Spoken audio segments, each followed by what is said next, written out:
Hi, my name is Benjamin Black, and today I'll be talking about Lindbergh Baby. So, on the evening of March 1st, 1932, the world held its breath as the infant son of aviation hero Charles Lindbergh was stolen from his nursery.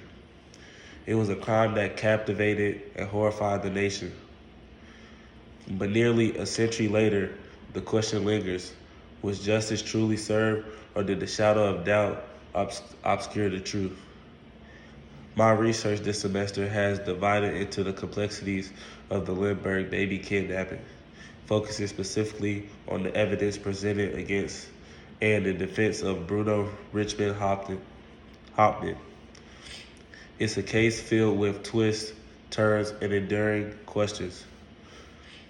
While the prosecution presented a case that led to Hauptmann's conviction and execution, a closer examination of the evidence reveals significant inconsistencies and raises counter-arguments regarding his guilt. Today, I will explore the key pieces of evidence against Hauptmann, alongside the compelling reasons to question his validity, and consider the possibility of his innocence, at least the presence of reasonable doubt. My presentation draws upon trial transcripts, historical analysis from authors like Jim Fisher, and contemporary news reports to offer a balanced perspective on the enduring mystery. These sources provide crucial context and differing viewpoints on the events.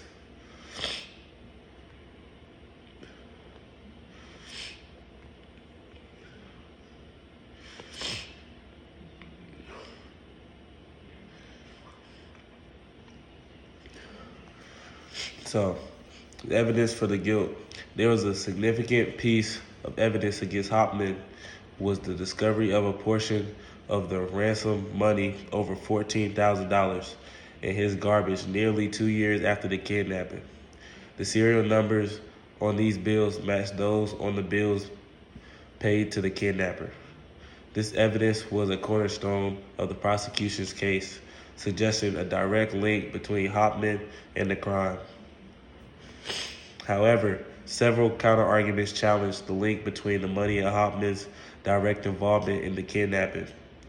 Hauptmann consistently claimed the money belonged to his deceased business partner, Isidor Fish, who had returned to Germany shortly before his death. While he was known for a criminal with a history of theft, the investigation into his potential involvement, or even if he could have given Hauptmann the money unknowingly, was limited. Furthermore, the timeline of when Hauptmann supposedly received money and his spending habits have been questioned. For instance, why would someone who received a large sum of ransom money wait so long to spend it and keep it hidden in his garage? Could Hauptmann have been an accessory after the fact, perhaps unknowingly holding the money for Fish, or was the money planted? These questions remain open to the interpretation and key points of the contention among researchers. The prosecution also presented handwriting analyzing linking Hauptmann to the ransom notes. Experts testified that based on the similarities in letter formation and the spelling errors, Hauptmann's handwriting matched certain characteristics found in the notes sent to the Lindbergh family.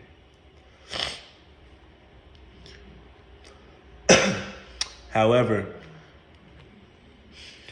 However, in the reliability of the handwriting analysts at the time has been heavily debated in subsequent years. Some modern forensic documents examiners have questioned the methods used in the 1930s and the certainty of the conclusions reached. Additionally, Hopkins consistently denied seeing was the other key evidence. With Wood, the Hopkins attic allegedly matching a broken rail on the ladder. Yet the chain of custody ladder was questionable also, and there was no definitive scientific proof, like the matching grain patterns, that the wood came from only Hopkins' attic. Could the latter have been brought to the scene by someone else, perhaps even the kidnapper? Much of the other evidence against Hauptmann was based on eyewitnesses' testimony, particularly the identification by a taxi driver who claimed to have driven Hauptmann near the Lindbergh estate. However, this identification was made over 2 years after the event and is subject to questions about suggestibility and memory. Other witnesses' accounts were also often contradictory and unreliable due to the passage of time and the intense media scrutiny surrounding it else. The reliance on potentially flawed human memory weakens the overall strength of the prosecution's direct evidence. The lack of direct evidence, on the other hand, there was no direct evidence actually linking Hopkins to the actual kidnapping. No fingerprints of his were found in the nursery, despite the latter being handled. No witnesses saw him with the baby. The prosecution case, while building a narrative of guilt, relied heavily on the circumstantial events, a series of inferences rather than concrete proof of his direct involvement in the act itself, leading many legal scholars and researchers to question whether it was sufficient warrant to a death sentence. So in conclusion to all this, while the trial of Bruno Richard Hauptmann resulted in a guilty verdict and his subsequent execution, a thorough re-examination of the evidence, even with the benefit of the hindsight and modern forensic understanding, reveals significant weakness and credible counterarguments. The ransom money, the handwriting analyst, and the latter, while presented as key pieces of proof, are all subject not being accurate in a serious case. The Lindbergh Baby case serves a powerful example of how public pressure, media frenzy, and the intense desire for swift justice can potentially influence legal proceedings. It highlights the critical importance of rigorous investigation and the enduring debate surrounding the use and weight of circumstantial evidence. The tragic case continues to raise crucial questions about the fundamental principles and the presumption of innocence and the heavy burden of proof required within our justice system. The question of Bruno Richard Hauptmann's true guilt in the kidnapping and murder of the Lindbergh baby may never be answered, leaving this crime as the